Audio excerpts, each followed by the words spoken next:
One second.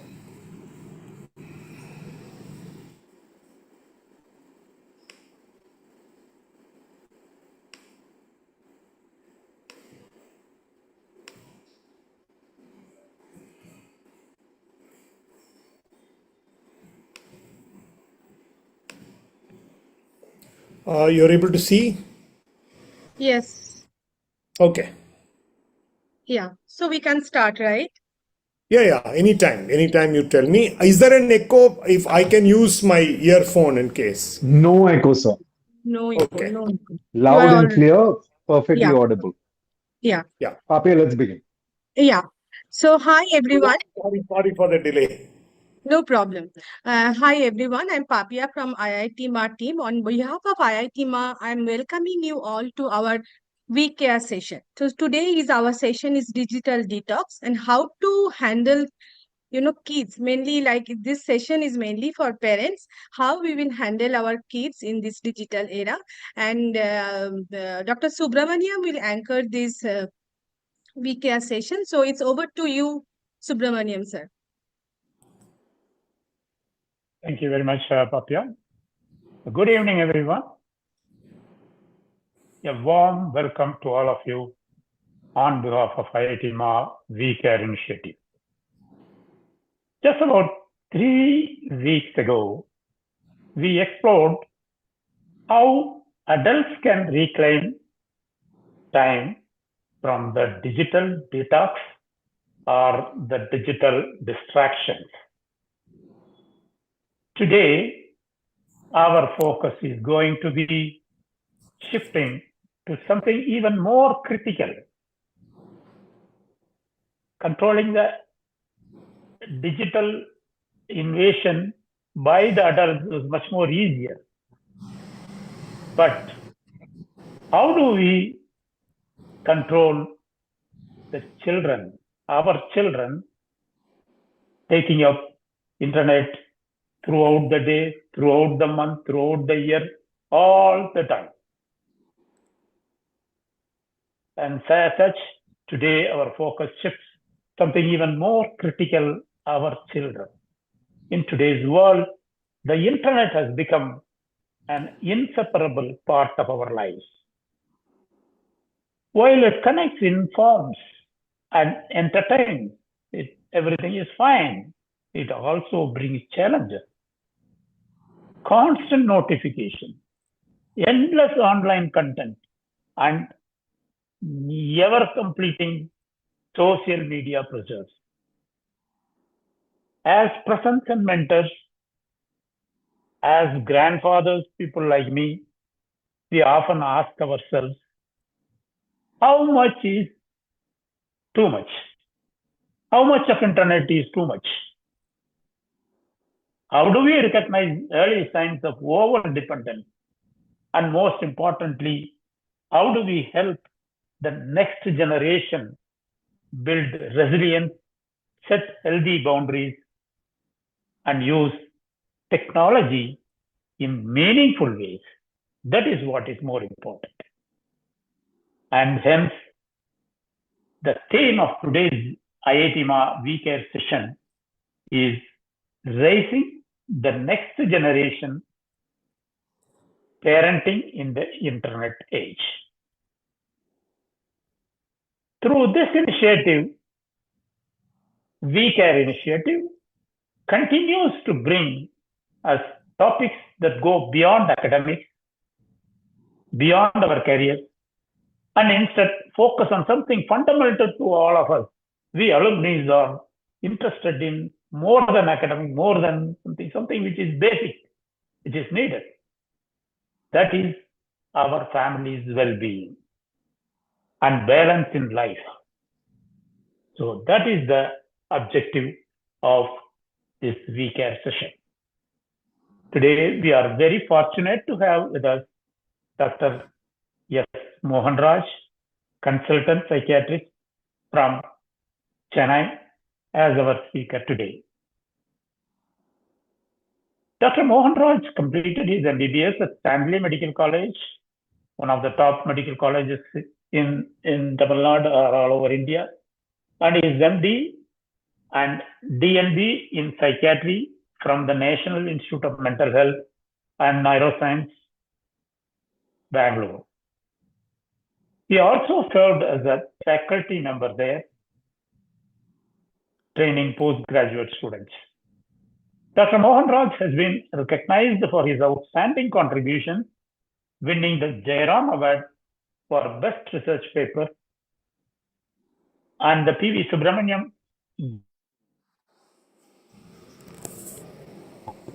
He also had authored a chapter on protective factors in adolescence in the well-known Bowes textbook of adolescent medicine. In recent times, he has reached people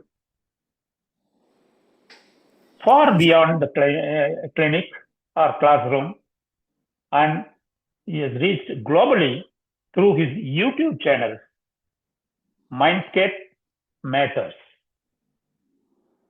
in English and Mananalam in Tamil. Nalamariya Aval in Tamil, spreading awareness on mental health in simple and relatable ways. Beyond his professional life, he finds joy and balance through trekking, mountaineering, and cycling. We are truly privileged to have him with us this evening to share his insights on parenting in the digital age and how we can nurture healthier digital habits in our children. Please join me in welcoming Dr. S. Mohan Raj. Over to you, sir, Dr. Mohan Raj. Good evening, and thanks a lot, sir, for the very kind words of appreciation. Thanks a lot.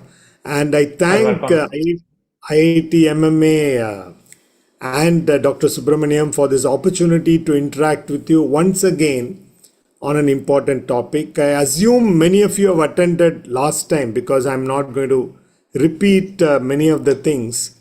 I'm going to just refer sometimes, and I have 45 minutes. I'll see whether I can finish. So today we are going to talk about parenting in the internet age, like what are the different parenting challenges we have and what are all the things which we can do. So I'm going to talk in terms of the plan is we're going to talk about the problem, the consequences of excess internet usage, the causes for excess internet usage as we know some of them, and the way forward. That's how we are going to go ahead. Now to talk about problems, you may not need the slide for some time. I'm just going to give you some examples. I had earlier told you historically there are three things that happened. That is 95, we had this internet which came in, and 2007 the smartphone came in. Last time we talked about it, and recently AI. So after internet came, the first few years of 2000 and the last few years of 1990s, we had children who would leave the house, will say, I'll come back at 11 o'clock or 10 o'clock, will not come till 3, 4, and parents panic. Parents go and talk to their parents, call their colleagues, and finally find out this person will be in one of the internet parlors playing games, because those were like, there was one internet center, multi-chain center, which will go to schools, give coupons, 1 hour coupons free, and there are people who collect it from 10-15 people, go there, and those people allow them to play the whole night with those single coupons. Once the coupons are over, they start paying and they play. So many of them were stuck there. Now subsequently, once computer penetration became more, we didn't need internet parlors anymore, came the mobiles, and the computers came into the house much before mobiles. Then we had patients who had okay, today I'm going to talk only about problems. Don't think I'm anti-tech, because what are the advantages of internet? I think you have a separate session, because I can't balance by talking about both. Today we are talking only about problems. Like I'm a tech enthusiast, but today we are talking about problems. So then we have children who persuade parents and buy system with 6 or 7 monitors, and they'll be using one of the monitors, 2 3 monitors to play games, one of them to update whatever they have done in the games on their social media, either videos of they chasing cars or fighting with somebody, and instant feedback on social media. So there's one boy whom I know who had 6 screens, and he was like simultaneously doing all this. And what was happening is many of these children were spending 16-17 hours on the internet through the night. Like evening, they would start somewhere around 7 o'clock and go through the night till morning. And by morning, they are very, very tired to go to school, and they'll just sleep off. They'll just say, I'm fever thing, and they will avoid school. That's a very typical pattern we see. And now after that, when phones came, now phones are ubiquitous. Like phone can be carried everywhere. Earlier we were telling people give phones only later, but now later meaning after 10th, but now every child is having phone even from 5th, 6th. We'll talk about that. So this is one kind of a problem. Another problem is a girl on social media, Instagram and Facebook, she's there, and she gets some kind of message from a male ID saying, you look beautiful, when can I meet you, and things like that. And she gets scared. She tells her classmates that I'm scared, somebody is writing all this. She told her house, the news reached household, and she told parents also that somebody is like writing all this. And friends also kept looking at her website, her wall, and this boy, this male ID, kept passing comments about how beautiful she is and what color of dress she was wearing that day. And she said, if he's telling my color of the dress, then he's tracking me somewhere. Then she started telling, I found a bike coming behind me, it could be him. And it was a problem, and her cousin decided to take it to police. He contacted somebody in cyber, and they inquired and found out the male ID also belonged to her only. So she was doing this to get a lot of attention. So this is another kind of problem which we see. Another problem you see is if you go to a restaurant, you will see that there are 6 people coming there ordering food, and it's completely silent because they are on their mobile. And there will be a child with a child chair, high chair, again on a pad, and something will be running in the pad, some rhyme or something. And once I saw a mother, not once, this we keep seeing again and again. Mother feeding, the only connection between the mother and the child is the spoon keeps going towards the child's mouth. No discussion happening. The pad has some rhymes, and the child, in the fascination to look at the screen, she is not chewing, and the only sound you have is the mother saying chew, chew in Tamil. She just kept saying chew, chew, that's all. No storytelling, nothing. This is something which we commonly see.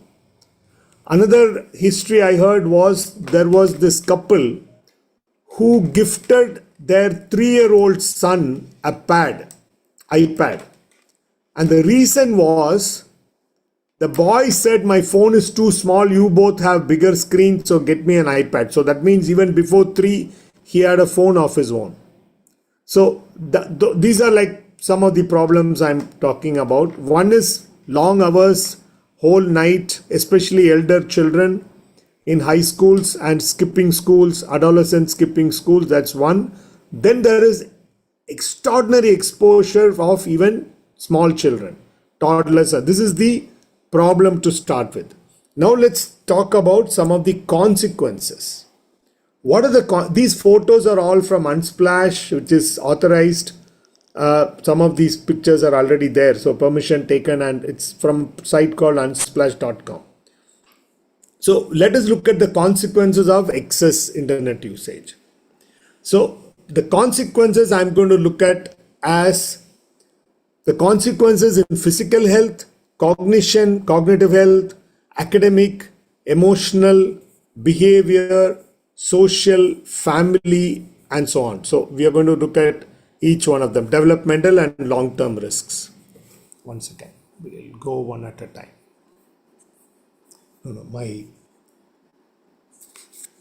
Yeah. So when you look at physical health, because they are spending long time on the internet, their sleep is not adequate. That and not having adequate sleep has a lot of problem. We should have a separate session on sleep. Like for example, if your sleep is less, your immunity goes down, your memory goes down, concentration goes down, and you have fatigue. Many functions in your body depends on sleeping 7 to 8 hours. So that's one problem they would all have.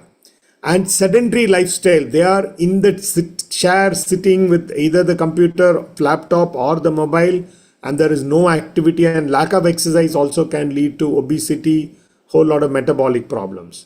No outdoor activity, that means you're not going to get your vitamin D, not going to get fresh air, and those problems related to that. And eye strain because they are looking at a screen for a very long time. And you all know about what is tech neck, that you keep at a particular angle, the neck at a particular angle, and you can have stiffness in the neck. Now, looking at cognitive, as I said, because of sleep deprivation and also excess preoccupation with the screen, spent time, they have reduced attention span. Especially they have seen in, I'm not bombarding with you studies and statistics data and all that. I'm just giving you only the idea. Studies have shown that people who use 10 hours plus every day, children who use 10 hours plus, have reduced attention span on standardized scales. That it will almost look like ADHD, but it's not. It's like their attention span is very less, because especially if they are playing video games where actions are all done in milliseconds, and if they are used to that, they are not able to sort of pay attention when a teacher talks in a very normal speed, because they are used to, they watch videos in 2x, 3x, and for them a teacher speaking will be like very slow. So they have a reduced, and also reels are one of the major reasons for reduced attention span. Those who consume lot of reels have reduced attention span. These studies have shown, predominantly studies from Japan, South Korea, where the incidence of internet addiction among children is very high, and a little bit across countries also there's a lot of literature. So reduced attention span is a real problem. Impaired memory, because they don't try to memorize or keep things in memory, because they think whatever I want, I can just search on Google and get the answer immediately. Why should I remember things? Everything is readily available.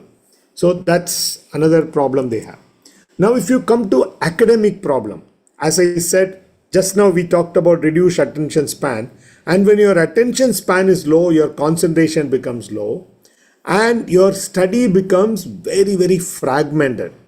If most children nowadays sit with a notebook, book, and either a laptop or a phone near them, and they will, if they are studying for 3 hours, they're not studying for 3 hours, they keep looking into the messages, they have sent a joke and they are looking at people replying, and once they get a reply or somebody sends another joke, they send it to somebody. So while studying for 2-3 hours, they're going to have break every 10 minutes. That's going to be very fragmented. Their attention is going to be very low, and there is superficial learning, not any kind of deep learning. And also superficial learning because they think anything I want, any info I want, I can get by searching. Why should I seriously study about it? And many parents have said that they gift a phone and the academic decline starts. That's something which many parents have seen. Now, emotionally, what are all the responses? Anxiety about acceptance on social media. Like, am I respected? Am I given validation? Anxiety, will I be accepted? That's why these people will post and they keep looking for how many people have liked, how many people have commented, and oh, my classmates are all going to see. I never knew until one girl told me that birthdays are a biggest problem now. I said, why? Because now more people wish you because all the social media will alert. She says that's a problem because nowadays classmates are looking at how many people wished you on your birthday, how many people wished her on a birthday. So I want to beat the number of that person. That's a huge anxiety for them. Sadness because whatever they expect sometimes doesn't happen. And there could be irritability, especially when they're not able to access, either because of family rule or there is a network shutdown or something. And since they are online for a long extended time, they are also exposing themselves to cyberbullying. See, if you're not on the internet most of the time, who is going to bully you? Whereas if you're there all the time on your social media screen, where people know that you would respond within 5 minutes, they are going to try and bully you. So cyberbullying and the resultant anxiety due to that. If you look at behavioral, you must have seen many children in your family or others where there are children who are 2-year-old who's playing with a tab or a mobile, and if the parent takes it away, immediately there's a huge meltdown. They cry until the phone or gadget is given. That's something which we all have seen in public places, in hotels. And irritability and reduce frustration tolerance. See, frustration tolerance is a personality trait that, suppose somebody says, you want something, and they say, yes, we can give it, but we can give it only by next month. And your ability to tolerate the frustration. That's actually an adaptive traits. Whereas kids who are used to this instant gratification, whereas in games you are given rewards immediately, everything happens immediately, whatever you want to do is happening immediately. If they are used to that, there is reduced frustration tolerance in real life also. They cannot wait for anything. If you say, the father says, yes, we'll get it, you want PS4, we'll get it, but next month, no. Children will want immediately because they get everything immediately online. And then addictive behavior, they tend to spend more time and prioritize. I'll probably say what addictive behavior means. They get a lot of pleasure while using internet. There is a lot of dopamine secretion whenever they use. And many of these adolescents, you must have seen, most of us put the notification off completely. We either prevent notification or we will keep it silent so that we are not disturbed. Whereas most adolescents like notification, like plus sound, ping, ping, ping, some kind of sound, so that they know I am wanted all the time. There is somebody calling, and each time that can give them a dopamine surge. So pleasure is one. Salience is the internet usage, access to internet gets salience over all other activities like sports or other interaction, family interactions. Tolerance is a word we use for gradual increase in time, like alcohol. Like initially when somebody takes 2 pegs, they feel on top of the world. After 6 months, 2 peg is not enough. They need to take 3. That's called tolerance. Similarly, half an hour of video game would have given them a lot of happiness, but now half an hour is not enough. They need 1 hour. Then 1 hour is not enough. They need 2 hours. It goes like that. And for some reason, if they are not able to access their phone, laptop or internet, there'll be severe withdrawal in terms of irritability, uneasiness. So that's, again, withdrawal symptom is a classical symptom of addiction with substance. Same goes well for online activities also. And there is constant craving. When they are not having access, they will keep craving about when they are going to have it again. Like there was this boy who was playing PUBG when PUBG was available here. And while parents are talking to me, he wants to play. And when the parents say, no, not in the clinic. And when they took the phone off, he just closes his eyes and he's constantly visualizing all the PUBG stuff and saying, I'm going to take this object from here, object from there, and I'm going to do something. And he cannot live in another world. He was living in the PUBG world. Now, social consequences are they isolate themselves socially because they're all the time on the net. Even if they have 1,000 friends on Facebook and other things, in real life, they are isolated socially. And since they are not talking to anybody, they have poor communication skills. Very, very poor communication skills, because sometimes when they type, they use all these letters, acronyms and all, not real language. So in a real language kind of situation, they have a problem, because if they use acronym, people may not understand, and that is a social problem. Family, again, isolation from family. They may not be talking to parents for a long time. There are families where mothers will have to send message through WhatsApp saying, dosa is ready, come down. and sometimes conflict with parents because of time of use. How much time can you use? And in terms of house rules, there can be conflicts, which again will be very familiar.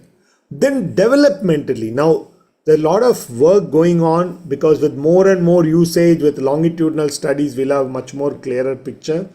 There is a delay in language, which has already been established. Learning language, mother tongue or whatever language, there is a delay in children who use a lot of internet. They have limited language development, they have reduced creativity, and their worldview is distorted by their game experience. Many times they live in their own game world and not in the real world. Now, long term, again, as I said, long term studies will give us more inputs. But as of now, what we know is one is if they use for a long time, there is dependency, there is addiction. And in your brain, the reward systems develop, like for example, our prefrontal cortex, the one in the front, develops till 25 years of age. So that's one of the reason you have many countries have alcohol age should be 25 and they have pushed it to 22, 21 because in a growing brain, alcohol can mess up the development of that part.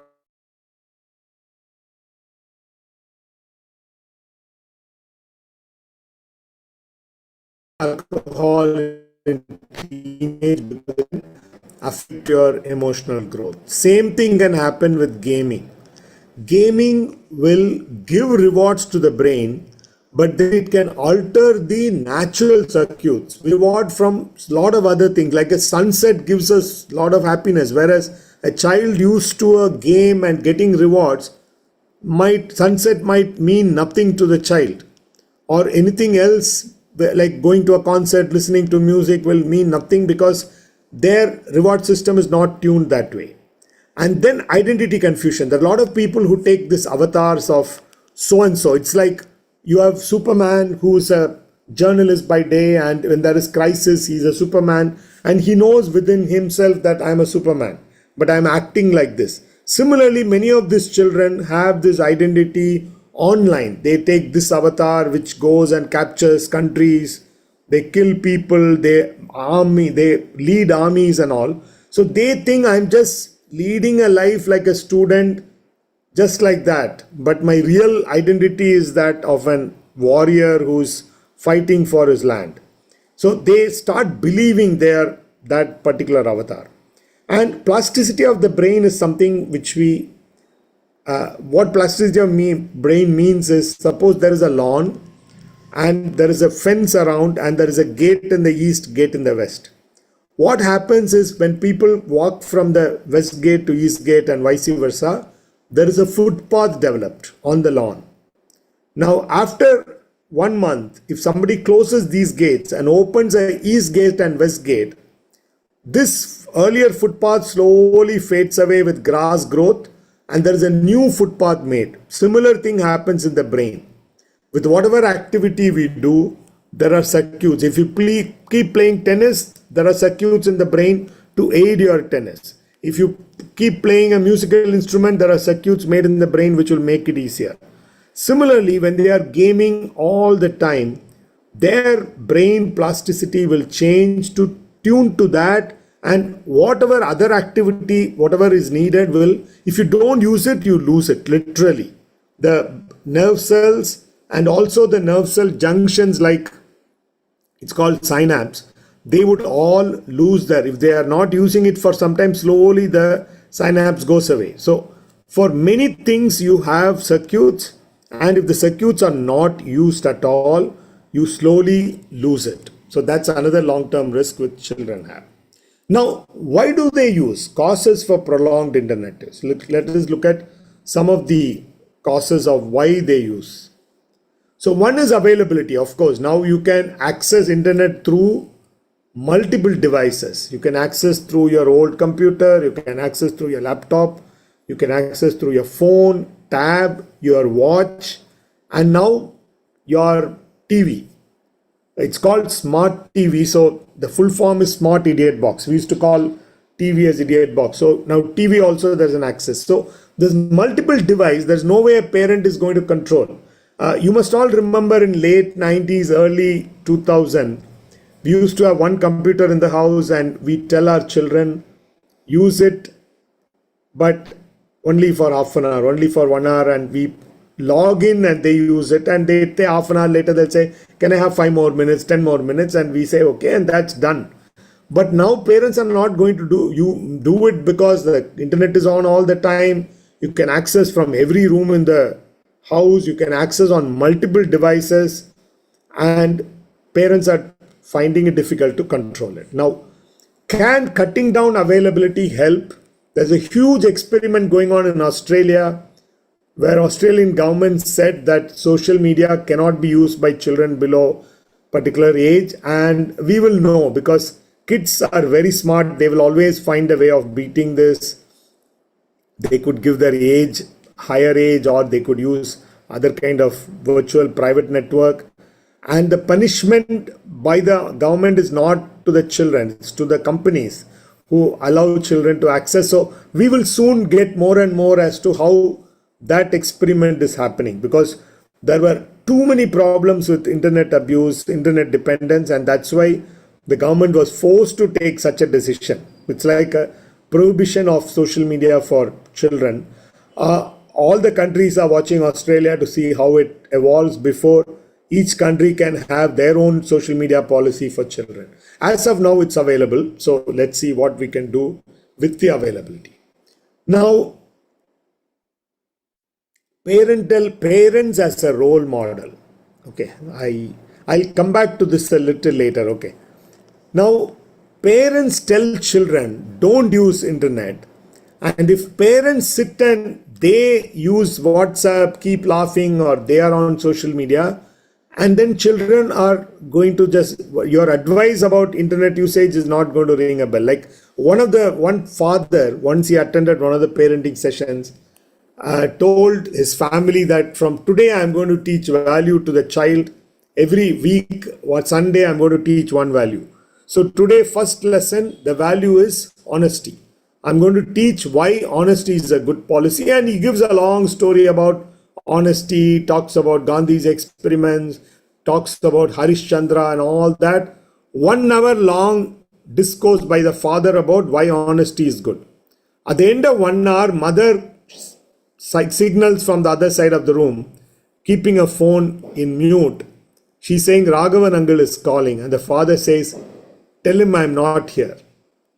Now, is the daughter going to remember that 1 hour discourse on why honesty is important, or is she going to remember him telling a white lie that tell Raghavan uncle I'm not there? So what happens is parents sometimes complain that my children are not listening to me, but there is a saying, I put the slide a little later, that he says, don't worry parents, children don't listen to you. Worry that they are watching you, because whether they listen to you or not, they will do exactly what you do. So parents as a role models is something which is the reason for many children using it. If parents are using all the time, kids will end up using in spite of parents telling them all the ills about use. Another one is parental neglect. There are parents who keep saying, I don't have time, I don't have time. And I've seen many parents, when I want to talk to them, they tell the child immediately go out and they'll give the phone to them child. Because their thing is, if I give a phone, the child is not going to disturb. There are many parents who do this. If they want time with their friends, immediately children will come and ask some question. They will immediately give their phone and say, play with it. And the children will happily go off. So they think that phone is like an electronic babysitter and that can take care of my child while I am engaging with my friends. Or there are families where total neglect. They do not know what's happening in the house. Like when a guest comes and asks the child, what class are you in? What class is he in? And the father will tell the son, tell uncle what class are you in? Because the father doesn't know. Like that amount of neglect. And many of them keep saying no, and they all come back when the children are around 17 saying, oh, my son is not talking to me, my daughter is not talking to me, because When in the early ages, when the child wants to come and talk, these people kept saying, no time, I'm busy, I'm busy. And you lose them completely. And many of them are on screen and parents are not just bothered. As long as you don't disturb me, I'm fine with whatever I do. And this is one of the reasons. This I already said. Neglecting parents always use gadget as an electronic babysitter, and it works. For many people, it works. Nowadays, babysitters need has come down. All you need to do is give a pad or mobile and your child is going to be rooted in the same place for 3 hours. And parents think that's a great thing. Another reason for excess internet usage is sadness, because when we ask a child, why do you play for 12 hours, 14 hours? And some of the children say, that's when I'm happy. I am like sad otherwise. In class, my teacher keeps criticizing me. Parents say you're good for nothing. Whereas when I play games, I do a lot of stuff and I'm really happy. So they are sad otherwise, and internet just fills up that sadness, makes them happy, or they feel lonely and they have this role-playing games. Nowadays, earlier people said, oh, games, they're all alone. Then the gamers came up with multiplayer game where you can call you must have, if you have adolescents at home, you'll know, they're also talking to each other saying, you shoot that fellow, I shoot this fellow. 4 of them together will be fighting somebody else to save the country. So most often it's loneliness and sadness which propel somebody to spend a lot of time. Then some adolescents say, that's the only place I can have something under control, because I go to school, nothing is under my control. House, nothing under my control because everything is dictated. Whereas when I go there, I can become a warrior, I can defeat armies, I can do a lot of stuff. So sense of control is another reason. And that we were talking about the digital avatars of being a Superman on the internet in a particular, any game, role-playing game, they can take this avatar and they can do a lot of stuff, develop an army, get resources, do agriculture, and be a leader. And that gives them a high self-esteem and they start believing that's the real me. So that's another reason they want to be in the online world all the time, because the world outside is not very conducive. So these are some of the reasons. Now, we looked at what is the problem briefly. We looked at what are the consequences, and we looked at why they do this. Now let us look at a few, what can we do about this? So one of the things parents can do is start with understanding and show empathy, curiosity as to, I notice you are playing for a long time or spending a long time on social media. How is it? How are you feeling? And they can start with that rather than blaming or shaming. Because if they blame a child, you're playing too long, you're spending too much time on it online, and it's shame on you and all that, then children will start lying about their internet usage. So parents can sort of start with understanding, tell them, I'm concerned, can I know why? Are you okay? How do you feel when you're playing? How do you feel when you're not playing and all? Then the children are likely to come up with accurate information. And also I was telling you that we'll come back to a little later. Then recognize the function. Why are they spending more time? We talked about causes. So is the child seeking connection? Is the child feeling lonely and is looking for connection online?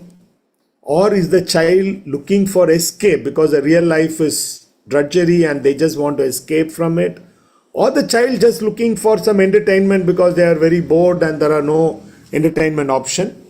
Or is the child looking for validation? Because school, everybody says you're good for nothing. House, everybody says good for nothing. On internet, people say you're a great person.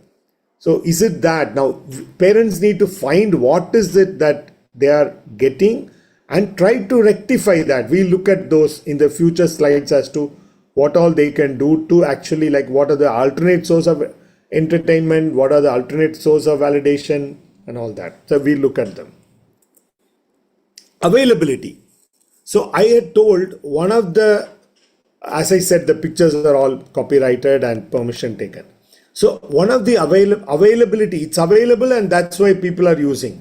So how much to make things available? Like, do we go the Australian way and say kids below 16 cannot, 16 or 14 cannot use social media, or do we restrict? So one of the things we suggest is age wise it will differ. Now we see toddlers who are 2 or 3 carrying tabs, whereas, and sadly there are TV stations for toddlers, some for newborn, for 1 year old and all. There are TV stations which have some small thing moving, which is like very bad for the nervous system. So I would actually suggest until 3-4, don't even expose children to mobiles or tabs, which everybody will say, how is it possible? But because parents keep, now, for example, I went to a very remote, my professor is a birder. He took me 10 years back to a very, very remote village in Maharashtra. In the night, we had gone to that village for birding the next day. And there was a child, and while talking to the child, we took a photograph, and the child said immediately, show it, and she's trying to do this, enlarge and wants to see. A remote village child, 10 years back, knew that photograph. It's a small child, 2-year-old, knew by photograph taking you can enlarge the photo and see. So exposure to 4 or even lesser is not advisable, but as I said, many parents find it easy to give a phone and do their work, but this is where it starts. So to toddlers, I would say please don't use the phone in front of the toddlers if possible. Now a little higher age group, say take 5 to 10, you can give them internet access, limited time, and it's better that parents are there. Earlier it was possible because one of the things we say is let the computer be in the living room where it's near the wall so that everybody can see the screen. Even if the child says, okay, I want to use it for 1 hour, you say 1 hour. Parents can actually be with them, tell them lot of child-friendly websites are there. So use the phone, use it along with them. You can do combined activities. If there is a child game, word game and others, you can play with the child on, so you know exactly what the child is using. And even if the child is using something and you're not using, you can actually sit near them and read your book. Child knows the parent is there. So parents can be giving access to this 5-year, 10-year, and better sit with them to know what they are doing. Now, this was possible with desktop, possible to some extent with laptop, but with mobile and tab, it's going to be very difficult because kids can just pick up the tab and go to their room. So parents will have to probably tell why they want to be with them to have some guidance. I'll come back with more info on what parents can tell them why they want to be there. Now, adolescence, that is where problems come when they say you can use for this many hours and they'll say, no, I want to use for that many hours. So the boundaries as to how much time, house rule of how much time can you use internet, it's better arrived jointly, not by parents alone, because children, especially adolescents, will comply with the rule if the rule is also taken by negotiation with them. It's not the parents say, I am a parent, so I am telling you, you can use only for 2 hours, they're not going to listen to you. Whereas if you convince them, talk to them, and finally you say, okay, weekdays this much, weekend this much, you can negotiate. So you can jointly arrive at boundaries, family rules like screen time, this much on weekday, this much on weekend. Device free zones like dining table, that should not be any device, meaning not only children, parents also should not bring their phone. As I said, parental role model. If you have one rule for them, one rule for parents, not going to work. So if you say dining room, no phones, yes. Similarly, bedroom, no phone. Now kids will be worried about privacy. So you say that let the phone charge in the common room or parents' bedroom, but you have to assure them you're not going to meddle with them. There are many parents which tell children, why are you locking the phone? I would say they need that kind of privacy. You can say lock your phone, but let it charge in our room. Let it not be in your bedroom. So that rule, if possible, they can. And device free time, that there has to be fixed period when if it's designated study time, tell friends, I'm not going to be available on social media. If you want to contact me only after, then you contact me after 9, 6 to 9, I'm going to study. So there should be device-free time, device-free zone. These are house rules together done with, like, okay. Then there are digital well-being tools we talked about last time, where you can, if it's Android, you go to settings, you go to digital well-being, and you can look at your time, complete time, each app, how much time have you used. You can encourage children to look at it, because many times, I gave you an example. There was a boy who said he was playing 4 to 5 hours, but actually when we saw it was 9 to 10, and he said, genuinely, I never knew that I was playing 9 to 11 hours, because he was very engrossed. He didn't know passage of time. So you can encourage children to look at well-being tools primarily for their own feedback. If you are looking at to theirs, they'll get irritated. And if you say you used it for 8 hours yesterday, they're going to be irritated. Let them self-regulate. And as I said, should parents control the content? Younger children, yes, parents can use a lot of parental control, which come with many of the phones, gadgets, and all, about which website they shouldn't go, which password they shouldn't go, and all that. But many times with parental control nowadays, kids are much, much smarter. There was a cartoon where the father is asking the mother, can we change the parental control so that we can watch an adult movie? And the mother says, I forgot what to do. And suddenly there is a voice coming from first floor. Go to 4, press X, then this, that. The child is telling how to unlock the child control. The children know much more about parental controls. And as I said, whenever house rules are made, children comply better when limits are negotiated with them, not imposed. This I tell all parents, please include them. Convince them why less time, rather than saying this is my house, my rule. You need to take them into negotiation, and then they are likely to follow those rules. Now, other things parents can teach their children is to prioritize sleep. Sleep is extremely important. They need to tell why sleep is important for creativity, for your brain function. There are a lot of studies where they have looked at new learning with less sleep, adequate sleep. And before sleep, if you have something new learning and you do the test tomorrow, or you have less sleep, you learn something in the morning and do, all kind of studies have been done, and it shows if you have less sleep, your learning becomes disturbed. So that's something which they need to, and long-term health also, your immunity goes down. So regular sleep and meal time is something they can suggest. And we have this concept called digital sunset, that by a particular time, all gadgets have to be off, at least an hour before, because last time we talked about how the blue light, I'm not going to spend a lot of time, blue light can disturb your melatonin secretion, delay it. So there should be a digital sunset time. Okay, if you're going to sleep at 10 o'clock, at least by 9, put off the gadgets. Or if you're going to sleep at 11, at least an hour before, gadgets will have to be switched off. This is applicable to everyone, not just children. Whatever I say is applicable to parents, because if parents set the rule and they don't follow, children are not going to follow. Now, introduce children, or not introduce, continue. There are many families where they are not doing it. Introduce or engage them in real life activities like going outdoor. Sunday, go. There are people say, oh, we will go summer somewhere. I tell them, no, there are a lot of great places inside Chennai, outside Chennai, lot of greenery. When I show photograph, they don't believe. They say, oh, this is not Chennai. There are a lot of places where we go cycling and find out there are super places. So parents can just go spend some time near a lake, have some sunset.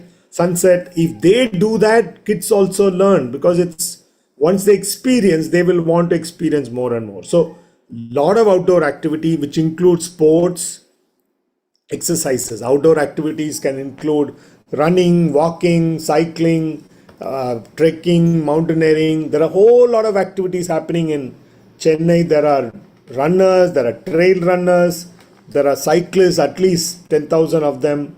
And any sport you say, there is a huge group in Chennai. So you can, not just Chennai, your alumni is distributed across the world. I'm saying sure your town or city will have multiple options for sport. There are a lot of good trails in the US for cycling. Europe has plenty of trails. Here we have to compete with others for the road space, whereas Many places have plenty. Now, in spite of we competing for the road, there are 10,000 plus active